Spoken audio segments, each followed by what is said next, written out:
Well,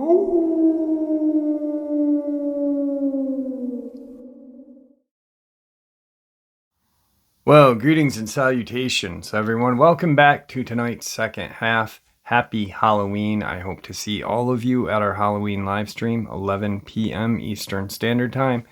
Before we get into tonight's second half, though, a couple links. As you all know, I rely on Patreon, PayPal, and channel membership, as well as the merch to help the channel to continue to grow and go. Links to Patreon, PayPal, and the membership are in the description below. Merch is displayed directly under the video. Also, Dogman Frightening Encounters, Volume 1 through 3, the audiobook versions. They all were written and researched by Tom Lyons, narrated and produced by me, Jeff Nadolny. Those audiobooks are available on Audible, Amazon, and iTunes, links to which are also in the description as well. And finally, last but definitely not least, if you'd really like to help support this channel to continue to grow and go, simply subscribe. It does not cost you a cent. Click that like button, takes half a second. If you don't want to miss out on any of the informative uploads I put out daily, click that bell icon, and folks, please leave a comment.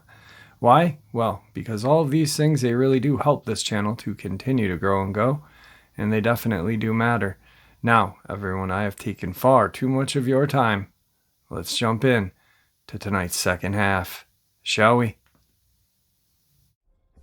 Today's first encounter, Marion, Texas, June 1989. At the time of my experience, I was 9.5 years old. My mother was ill in Houston, and I was sent along with my younger brother and sister to my grandparents' cabin for the summer. They owned land in a cottage just outside of Jefferson, near a community called Barra. It was a place that I had visited often, until the place was sold in the 90s. The road that led toward their property was known back then as Route 4, but now is known as Barra 3. This road dead-ended into two gates, one which led into a large cattle barn on the left and the other which led into my grandparents' property. There was no road that led from the gate to the cabin, but rather a rudimentary roadway best described as a pathway through the grass with worn, tire-beaten tracks. I will call this the roadway to the house. This was a very secluded area with no development that I know of, from this property all the way to Linden, Texas. I always remember this area being referred to as International Paper. It was about noon in late June when my grandmother and aunt were preparing a picnic for the 5 of us for lunch. Having remembered a particular spot that I thought would be nice for the picnic, I took off to scout the area. I headed toward the gate at the entrance and reached the spot that I had in mind, but found that the area was too overgrown and turned around to head back. Around halfway, I began to hear a rustle in the woods that seemed to be coming right towards me. I was very excited. I can remember my exact thought process to this day. I immediately thought, all right, I'm going to see a big deer any second. Or maybe it's Mr., the neighbor, running through the woods on a hunt. Or maybe it's Mr., the neighbor, chasing a deer. At this moment, the cracking of the twigs, leaves, and pine saplings became very intense, and was just about on me. Coming toward the roadway from my right, as I focused on the location of the ruckus, the animal came into view from the thicket. And this is what I saw. It was not what I expected. At about 15 or 20 yards to my right, it came into view and turned to its right, toward me and parallel to the roadway. It was moving on all fours at what I would call a hustled pace, almost as if it was running from something. When it was about 9 to 12 yards from me and about 2 feet off the roadway, it used a rather large 4-foot wooden fence post to hoist itself into a bipedal progression, using its left arm. In hand, its change in gait or posture did not result in a change in its speed. It then took a few running steps before passing behind a 5-foot sapling and stopped right before me. I could hear and feel the weight of this animal as it impacted the ground. There was nothing that obstructed my view during the chain of events, other than the split second that it ran behind and past the small twig of a tree. When it reached me, it immediately stopped and squared its shoulders at me. I had never been so scared in my life, even to this day. At only a distance of maybe 7 to 8 feet with nothing between us, I completely froze and even held my breath, hoping that it maybe wouldn't see or hurt me and just leave. This was my instinctive reaction. I never felt that it was charging me, but rather that it had happened upon me by accident. This creature seemed to be just as startled to see me as I was it. Its facial expression and body mannerisms told me that he was caught off guard and seemed very apprehensive, as if it wasn't sure what to do. We locked eyes with each other for a number of seconds before he turned his upper torso back and to his right, as if looking over his shoulder, shifting his weight onto his right leg, as if considering to take off, only to turn back to me and lock eyes again, and repeating this twice more. I almost have to demonstrate this, as it's very hard to put into words. He seemed to be curious about me, but looked like he wanted to get the hell out of there. He stood unobstructed right before my eyes for what seemed like an eternity, but probably maybe lasted 8 to 10 seconds. While this was taking place, I saw in my peripheral that my younger brother, about 60 yards away, was running towards us from my left and calling out my name. I wanted to yell for him to stop, as he didn't know what stood before me. This was about the time the creature started to look back over his shoulder, although not in the same direction of my approaching brother. After several seconds, he made the move, turning back and to his right, and took off sprinting on 2 legs, using his hands to tunnel his way through the thicket. I paused for a second as it gained distance from me, turned and ran back toward the house, grabbing my brother and Rue. These events are forever tattooed in my brain. The following are details and observations that should be noted. First and foremost, I can't explain enough how human-like this creature was. From its facial features and expression, body language, walking, running, gait, this creature was scarily human, other than its other bodily characteristics. Even at my age, I could tell that this was an intelligent creature by the way it seemed to be assessing its circumstances. I also can't express enough how fluid this creature was in shifting from 4-legged run to bipedal running gait. The creature didn't have any problems or handicap whatsoever in its gait, ability to walk or run on 2 legs, or progress from one to the other while moving at a high rate of speed. It was very much more human than ape. I don't really like to use the word ape when describing it.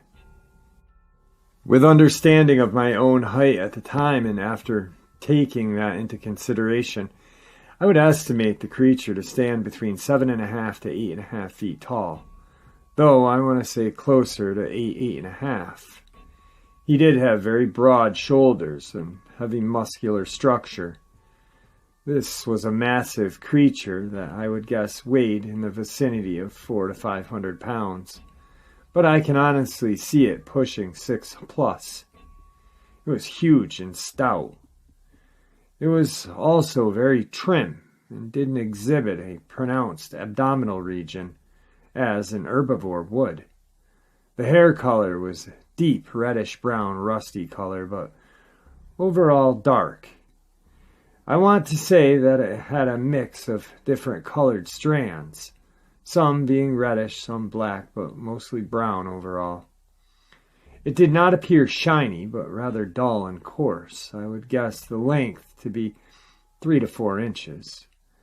The hair covered most of the body, not including the face, with the exception of the cheek and jawline.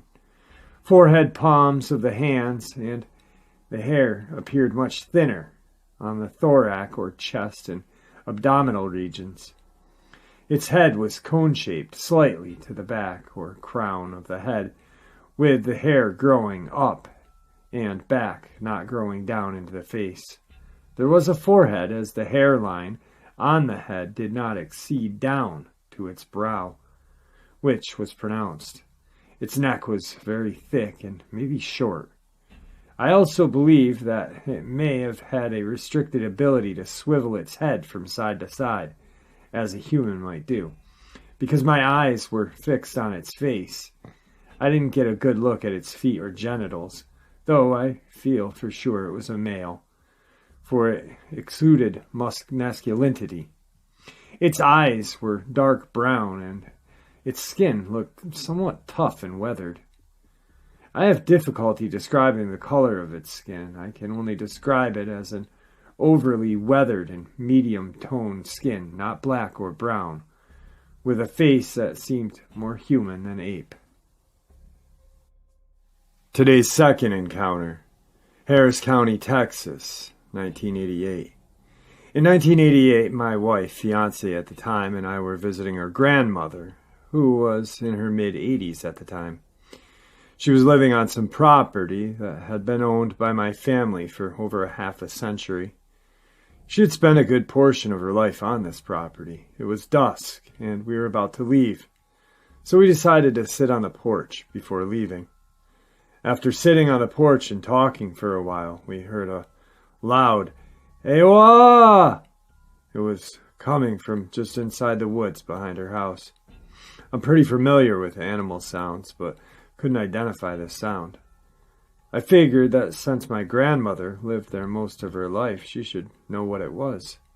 I asked her about the sound, and she said she didn't know, but she said that she takes all her scraps and garbage to the edge of the woods every evening, and lately she had a feeling that she was being watched. She also told me she started carrying a garden hoe when she went out there. In December of 1989, my friend and I went hunting on my family's property near Caddo Lake. It was about 2 hours before dawn, and we settled into our deer stands. My deer stand was on the edge of a pipeline clearing.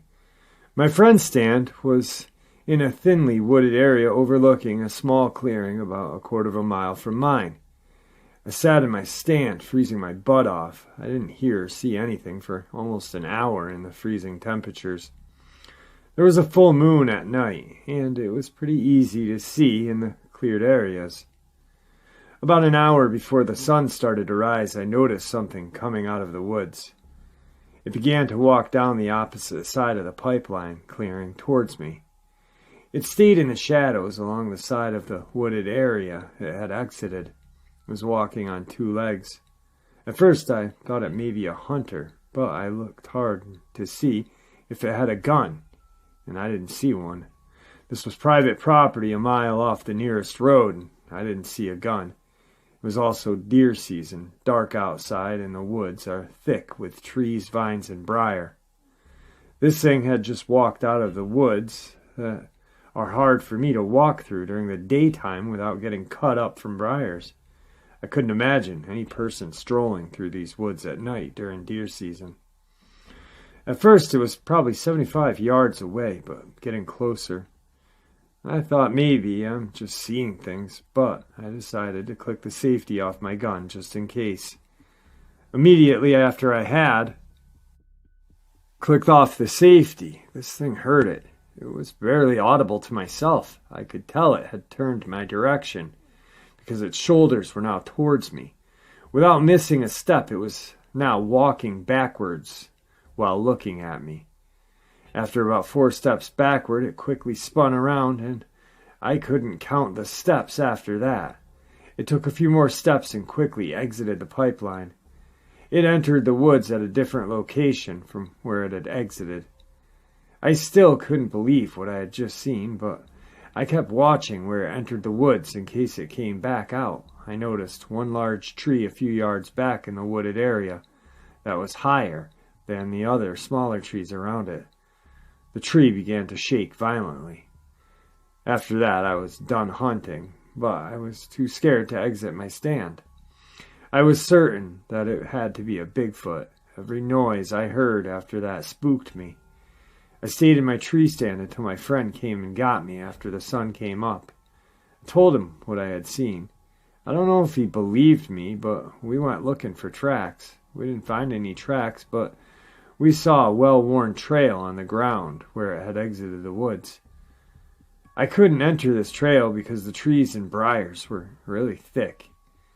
It looked as if small animals could only use this trail. It was low to the ground. There was a freshly beaten path where it had re-entered the woods. I was able to enter to where it had re-entered. I noticed an old plastic pail hanging about 5 or 6 feet up on a tree that had been shook. I have no idea why this pail was there. Nothing was in it but pine straw. The woods were too thick from that point on, and we didn't see where it could have gone from that point. Today's third encounter. I was visiting some friends in Huntington, Arkansas in the summer of 1988. We all decided to go to the local lake for some bass fishing. They warned me that there were a ton of water moccasin and to be very careful where I stepped. I was moving along the bank fishing, and I wasn't paying a whole bunch of attention to where I was placing my feet when all of a sudden there was a commotion in the woods about 15 feet to the right of me. When I turned and looked, I could see a very large creature, about 7 to 8 feet tall, with very broad shoulders, and could hear a sort of whoop whoop. Thinking it was one of my companions trying to scare me, I moved toward it. At that time, it grabbed the tree trunk next to it and just twisted it off, and kind of slapped the ground with it. It made a very low, guttural growl. At that point, I was more scared than I had ever been in my entire life. It was really intimidating because of its muscles were flexed and its head was tilted down. It was staring right at me. My dad had taught me about encounters with bears and what to do. My instinct was to run, but my dad always taught me that an animal will chase you if you run. I just dropped my pole and looked down at the ground and slowly backed away. The animal followed me for a short way and just turned and walked into the woods. When I got back to where my friends were, I told them what happened, and they just laughed at me and made fun. I've never been back to that part of the country, and I now live in a desert where there are very few trees. Today's fourth encounter, Angelina, Texas, 1968. This happened when I lived in Lufkin. I was in high school at the time. My girlfriend and I had stopped the car to talk before I dropped her off from our date. We were on a nearly cleared roadway that extended from her subdivision back into a wooded area. The subdivision was west of John Redditt Drive in Lufkin and east of P.V. Switch. The roadbed was white sand and reflected brightly under the full moon. It was an unusually bright night. While talking, I got the strange feeling and turned and looked out my car window. About 6 feet away, a huge man-shaped figure was squatting down and looking in my window. Its silhouette was completely black and outlined very clearly against the roadbed and the underbrush on the other side of the road. The moon was about 60 degrees up from the horizon and located to the rear of my car, so it shone really brightly into the clearing. The creature had a rounded head which sloped down into its shoulders, as if it had no neck. Its eyes were large and almond-shaped, easy to see because they glowed in the dark. They glowed white. I believe that this was the eye shine from the reflection of the moon onto my white car. The shoulders were extremely wide, about 36 to 40 inches across. I turned around to look at my girlfriend, and when her eyes met mine, she screamed in panic. I started up the car and sped off. I dropped her off at her parents' house and made sure she was okay, then went and rounded up some friends to go back and look for this creature. One of my friends had seen one of these creatures a few years earlier, as it just happened to turn out. We parked on the road and listened to every dog on earth bark and howl. The area was less than a half a mile from a subdivision, so there were plenty of dog within earshot. We didn't see the creature, though. The next day we returned with rifles and hunted in the woods. I found a few faint tracks that were clear. I also found 3 cattle carcasses in the pasture behind the woods. They had been dead for at least a month, badly decomposed. I don't know if there was a connection with the creature or not, but I'm sparing no detail. The next day I returned again with one friend. We were unarmed. We searched the woods again and gave up on the search after a few hours. As we left the woods and stepped back onto the sand road, I got that feeling again. I turned around and saw the creature following us. The sun was going down about 10 degrees above the horizon, just behind the trees, and was about 10 degrees to the left of this thing's silhouette. I saw the shape very clearly. Its shoulders were as high as the yaupon underbrush, which I later measured to be about 6.5 feet tall. I estimate that the creature was 8 feet tall. As we looked at it, it was swaying from side to side. Again, the head sloped down from the shoulders without a neck. Standing up, the creature looked broad-shouldered, but thinner than the first time I saw it. We ran to my car and drove away. My girlfriend's house bordered the woods that lie between the road and her subdivision. She claimed to see the creature behind her house afterward, and I believed her. But I didn't see these later events personally, so I won't try to describe them. Seeing one of these things can get under your skin. I have zero interest in the unusual. In fact, I'm a pretty level-headed Christian. But I've never gotten this creature completely out of my mind, especially when I'm hunting in the woods and the sun is going down. A lot of people think these things are interesting and it would be fun to see. I wouldn't advise it. I never want to see one again. Ever. Today's 5th encounter. Apple Spring, Trinity, Texas, 2004. I was deer hunting that morning. I had gotten situated on my climbing tree stand overlooking the grassy area, adjacent to the Mayhaw Pond. I was near a slough off the Nietzsche River. I had been on the stand since around 5 that morning. Several hog were in the shorter grass routing, when the largest sow spooked, and they all took off running toward the woods.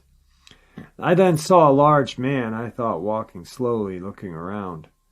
I saw that it was covered in a reddish-brown fur. It was a male, obviously. I studied it through my binoculars, 12 by 50 Bushnells, at that distance of 20 to 30 yards. He kept looking behind him and pausing. I judged him to be approximately 8.5 to 9 feet tall, extremely broad-shouldered, thick, muscular body, smooth stride. Then another, smaller one followed. I assumed this one had to be a female, since she had pronounced breasts, and no indication of male genitalia, as the larger one had. She stood about 6 to 7 feet tall. The height was judged by the trees that they were standing next to. I could hear soft mutterings and whistlings coming from them as they would look at each other. They were turning over fallen limbs and eating something from under them. They also ate leaves off of several trees around them. She had blondish, light brown hair, rather short in length, yet was strong built. I watched them for about 30 minutes before they got out of sight. I waited for about another half an hour before climbing down. I went to check out my site and found tracks and noticed an odor that was stronger than the hog. It seemed more musky scent, not entirely unpleasant as hog scent. I wear a size 13, and the larger male had feet half again as big as my own. The female didn't seem to leave any pronounced tracks, although they were visible. I'm 6'2", and his stride was almost double mine. I have not talked about this to anyone since that day, and simply wanted to share it with someone who may appreciate it. I have hunted those woods most of my life, fished the river, and camped. I've heard many strange sounds in those bottoms, but this was the first time I had ever seen anything like this. It was almost spiritual in some way. They seemed to be gentle creatures and very vocal with each other. I hope that they live happily and are not discovered by some of the boys who frequent the woods these days. They are as likely to try to kill one as to look at it as a sighting and a gift from nature to be appreciated. All right, guys, that last experience, the ending of it, when someone wants to share their experience, and I share it for them, I include what they put in their email, unless told not to. Spotting one of these creatures, I don't believe is a gift. And I think that's how people get hurt. When people start saying, these creatures, Dogman, Bigfoot, they don't want to hurt you. They don't want this. They don't want that. Well, neither does a bear, but they will, And then my second thing is, there's people out there that say, don't go into the woods with a firearm. All you need is prayer. Nah, prayer does help, and I 100% believe in prayer. But you should always have some sort of protection as well. You can't just rely on prayer. Let's say, there's people that believe that these things are just demons, and once you said the name Jesus, or, say a prayer, it's going to run away because it's a demon. Well, there's been times that these things have been shot, bled, and died. That's not a demon. That's a living, breathing creature. Prayer is not going to work on one of those creatures. As much as I wish it would and hope it would, but no, unfortunately. So you've just got to be really careful about certain things. I know what I saw back in 94 was not a gift. And whatever anyone else has seen that has had horrific PTSD, not a gift. Brad doesn't think what he saw was a gift, minus what he believes to be his guardian angel. Jesse, most certainly. Jane, no. Interesting. Jane's is very interesting, but terrifying. Definitely not a gift, Just be careful, please. And, just because someone believes something, don't always bargain on that being what is 100% legit. Prayer does work, but not on a living, breathing creature. I dare you to say the Our Father to a bear.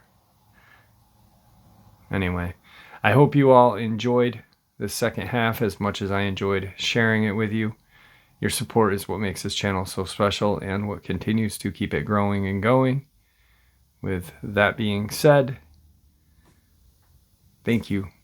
And please stay safe, happy, healthy, and ever vigilant. Keep an eye on your children, your pets, your family, friends. Share a little bit of information with those that you love. It may just save their life someday. God bless you all.